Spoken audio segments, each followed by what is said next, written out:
Salmos capítulo 2, como dice acá en la diapositiva, la profecía del reino del ungido de Jehová. Así sale el título de este pasaje.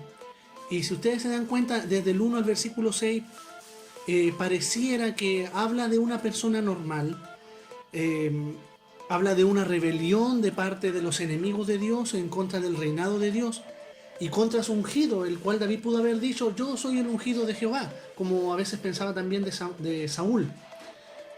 Y habla de una revolución y de que Dios está tranquilo y confiado y de que Él iba a defenderlo o Él iba a imponerse.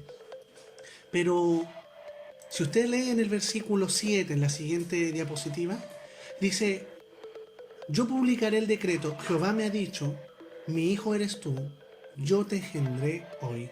Entonces este Mesías prometido a David es un hijo de Dios, y nosotros después le vamos a conocer como el unigénito hijo de Dios. Dice: pídeme y te daré por herencia a las naciones y como posesión tuya los confines de la tierra. Y este versículo no puede ser aplicado a David porque no sucedió así. Sin embargo, todos sabemos que Jesús va a venir a reinar y que va a heredar todas las naciones. Dice: los quebrantarás con vara de hierro, como vasija de alfarero los desmenuzarás. Y este título, quebrantar o juzgar con vara de hierro, es propio del Mesías desde este pasaje en adelante hacia todos los profetas, Isaías, Jeremías, Miqueas y unos cuantos profetas que hablan sobre el futuro Mesías que se esperaba. Algunos le llaman el David, pero ustedes ya entienden por qué, porque primero fue una promesa que se le hizo a David según el pacto davídico. Entonces dice: ahora pues, oh reyes, sed prudentes y admitid amonestación, jueces de la tierra, servid a Jehová con temor y alegraos con temblor, honrad al Hijo para que no se enoje y perezcáis en el camino, pues se inflama de pronto su ira. Bienaventurados todos los que en él confían. Entonces David no pudo haber hablado de sí mismo, sino del ungido de Dios, aquel ser importante, el cual todos los antiguos esperaban alguna sombra. Los israelitas tenían la pista de que el Mesías va a venir en forma de rey. Y es por eso, hermanos míos, que Juan Bautista llega con su famosa predicación diciendo: arrepentíos porque el reino de los cielos se ha acercado. Y esto es muy sencillo de explicar. Entonces, en conclusión, ¿qué es el pacto davídico? Aquí voy a leer solamente una pequeña parte, si usted quiere lo detienen y lo leen. Dice: estas promesas se relacionan con Salomón en una parte muy superficial, el sucesor inmediato de David y el linaje real de Judá, pero también se relacionan con Cristo, que se llama con frecuencia David, o en otras ocasiones, como ustedes ven en los evangelios, se le llama al hijo de David. Yo les voy a explicar algo después con un mapa que tengo, por qué el nombre David y las 14 generaciones son tan importantes.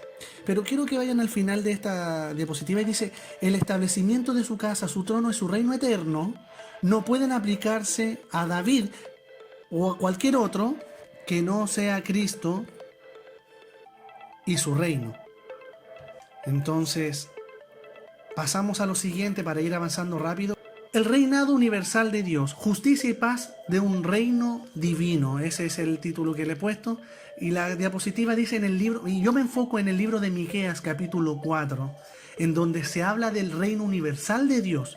Y aquí hay una cosa interesante, que los profetas empezaron a hablar del reino de Dios en la tierra, y a David se le prometió un rey que iba a reinar eternamente y perpetuamente. Entonces, si asimilan esto, los eruditos sabían que este reino, que su Mesías, tiene una connotación divina muy poderosa. Es por eso que los cristianos no se equivocan en decir que Jesús, si es el Mesías para nosotros, tiene que ser sí o sí Dios mismo. Como dice la Biblia, el verbo, en el principio era el verbo y el verbo era con Dios y el verbo era Dios.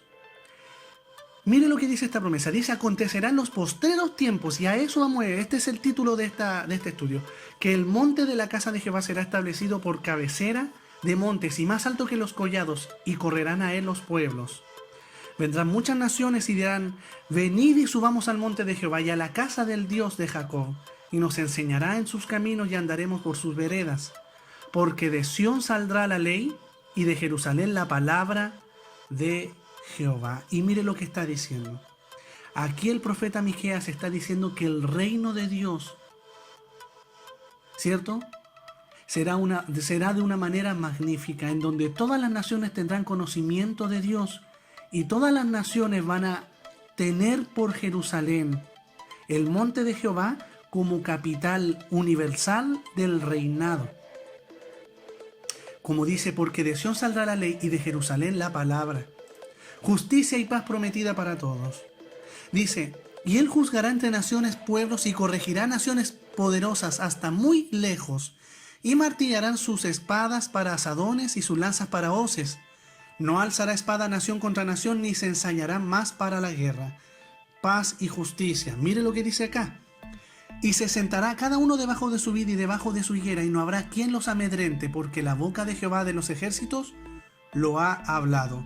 Y aquí tiene un enlace muy particular con el pacto davídico. Dice, aunque todos los pueblos anden cada uno en el nombre de su Dios, nosotros con todo andaremos en el nombre de Jehová nuestro Dios, eternamente y para siempre. El reinado de Dios. Entonces, ¿qué significa la promesa del reinado de Dios? Significa que, y esto lo voy a leer todo, dice, el cumplimiento de la esencia de esta profecía.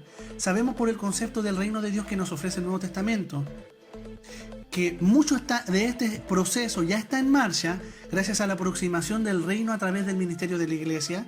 Es decir, el reino de Dios ahora se está desarrollando conforme avanza el tiempo. La iglesia está preparando a los servidores o ministros del futuro reino de Dios en la tierra. Aún no ha comenzado, pero el reino de los cielos se ha acercado gracias a la iglesia. El milenio servirá de escenario para una última realización de la profecía de Miqueas, y el mundo por venir representará su consumación. A continuación, les voy a mostrar una cronología que hice más o menos para explicar o ubicarlos en la historia de todos estos grandes hitos importantes de la palabra de Dios. Y como pueden ver, es una línea cronológica desde los tiempos de Abraham hasta el nacimiento y la muerte y resurrección del Mesías Jesucristo.